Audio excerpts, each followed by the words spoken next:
guys, welcome to the Bigfoot Researchers Journal.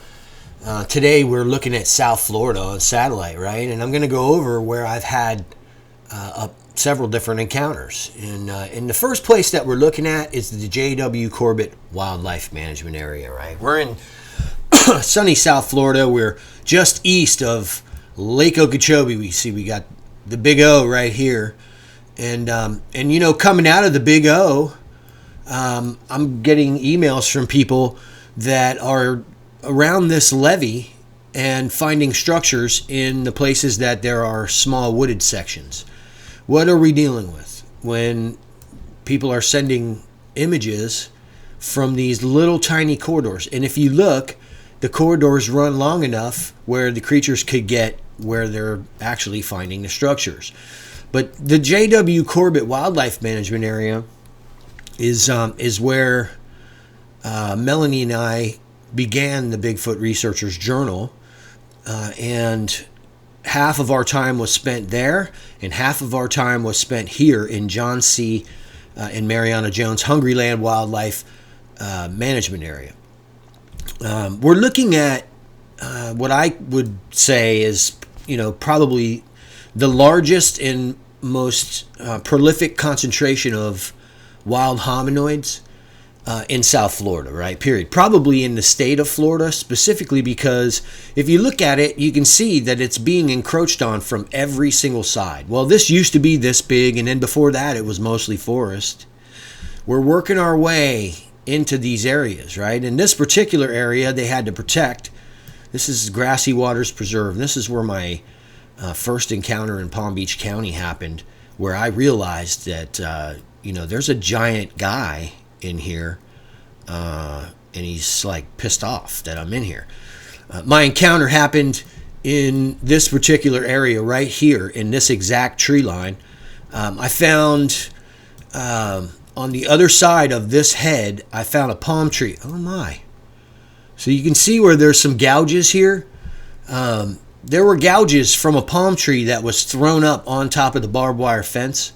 It had been dragged from this head over here all the way across to the fence, and then it was thrown on the fence. The fence was knocked down.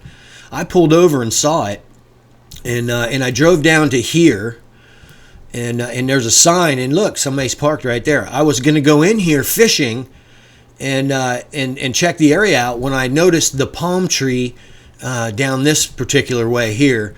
And so I was like, let me just see what this is, because what I saw was drag marks and giant foot tracks alongside that palm tree drag, right? So we had this same exact dynamic right here where you see two, which is probably a truck or something maybe. Looks equilaterally spaced, you know what I mean? So it's probably vehicle tires or a swamp buggy. But this was dragged, and there was one line, and there were footprints next to it all the way to the fence. So I decided to go in down here. And when I went in, I parked right here, and there's a sign that says Loxahatchee Slough, and I started fishing my way down this bank. I got somewhere down in this area, and right here on the bank, in this area right here, this little bank, I saw weeds that were pulled out of the water, and there was a big pile of them right here, and there was a huge rock, and it had snails and mussel shells all over it, and they were smashed. And then there was a little rock right next to it, and you could see there were mussels and snails on the bottom of that little rock. You could see punch holes that were 16 to 18 inches long, and then there was a trackway that led across up this little hill, across this way. I tracked this guy right into this area, right? So we found the snails, and I walked across here, and the fence was torn down. And just inside of it was a huge track. This is where the guy screamed at me. This guy screamed at me from these bushes in here. It could have been, it was like a big tree like this. It was the biggest tree in the area. And I was like right there. And he got up off the ground after I made 3 calls. And it sounded like a big guy groaned and got up. And I could hear a little more rustling, and then he yelled at me 3 times, and I was freaked out, man. And he took off, and he started smashing trees, taking off into this area. I ran, and ran all the way back to my car, all the way back over here, did a little hood slide, and was in this dirt sitting next to my car, and I realized you left your fishing pole right back here in your tackle bag. So I had to go back. But there was no doubt giant creature right here. I'm talking about right here. The tracks, the screaming, the whole thing. And so what that did, because of where it's located, this tiny little patch, was it told me that these guys can be in any one of these little patches. And then when I zoomed out and I saw there was like 80 million patches just in the Grassy Waters Reserve. I mean, look at this. Look at how many of these little patches. See this?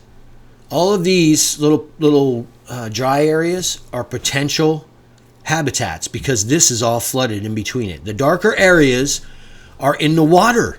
This is all water, all of this dark stuff. And then we've got areas like where we encountered the creature that are dispersed throughout it that are dry. So we've got flood and dry. The creature was asleep up against a tree in the dry area.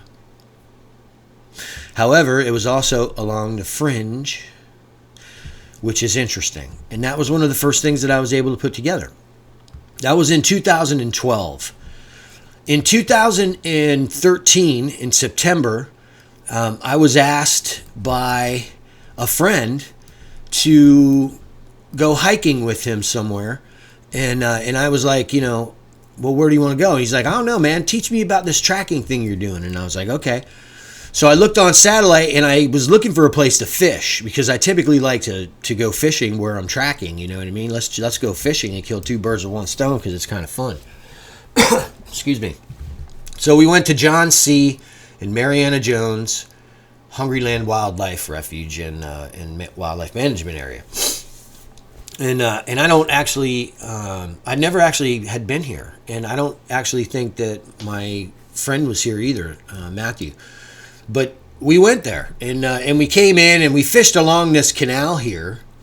And we noticed, oh man, the place is so overgrown with like natural flora. It's just gorgeous out there, right?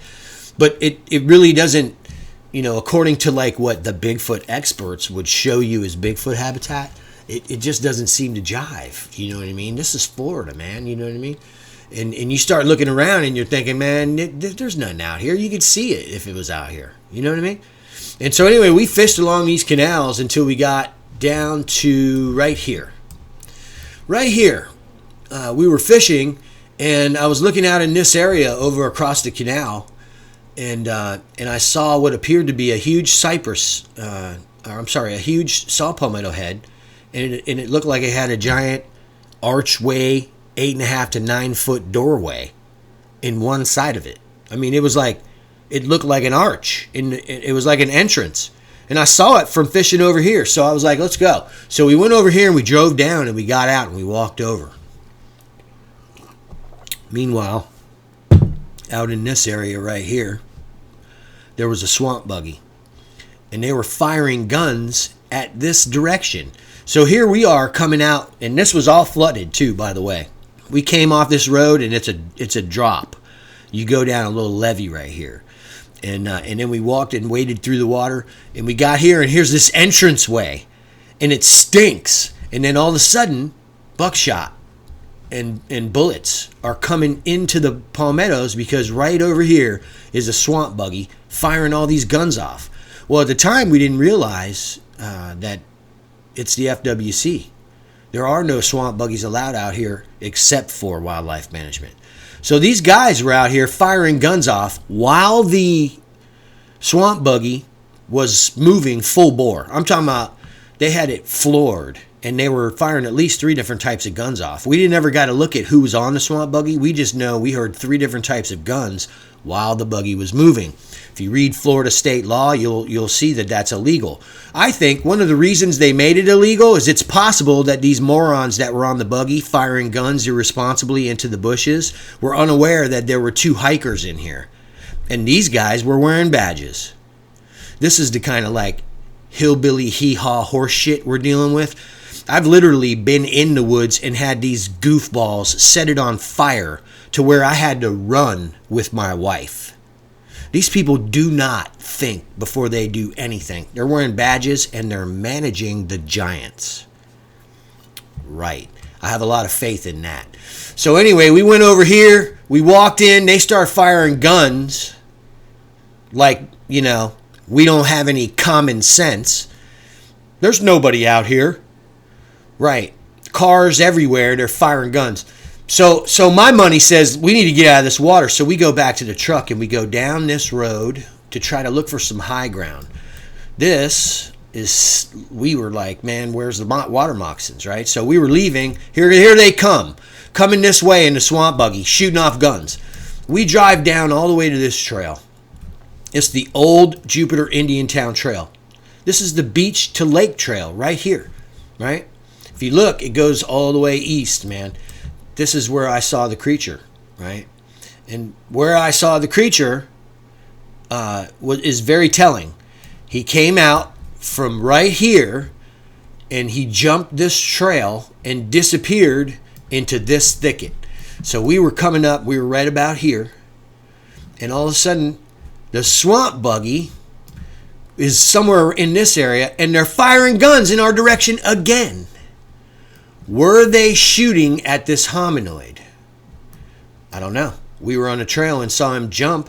He appeared to be looking back towards the gunfire. He jumped the trail nervously, looked at me and my hiking partner, and I was like, there is no way this is happening, man. This thing was like incredible. And then he disappeared. I looked at my hiking companion for 1 second and said, turn the camera on, man. And I looked back and all these bushes were moving and we ran down there and he had gone into this head. Now I saw him. He was achromatic. I didn't realize he was achromatic. I said, well, he's albino. That's what came out of my mouth, that he was albino. I said, he was changing colors, man. It looked crazy. This thing looked crazy. My partner didn't believe me because he didn't get a look at him. He didn't get an eyeball on him until we found the tracks. Immediately we found the tracks. And he was like, whoa, you're telling the truth. And I go, I know, man. I'm trying to tell you. This is what we knew about this place.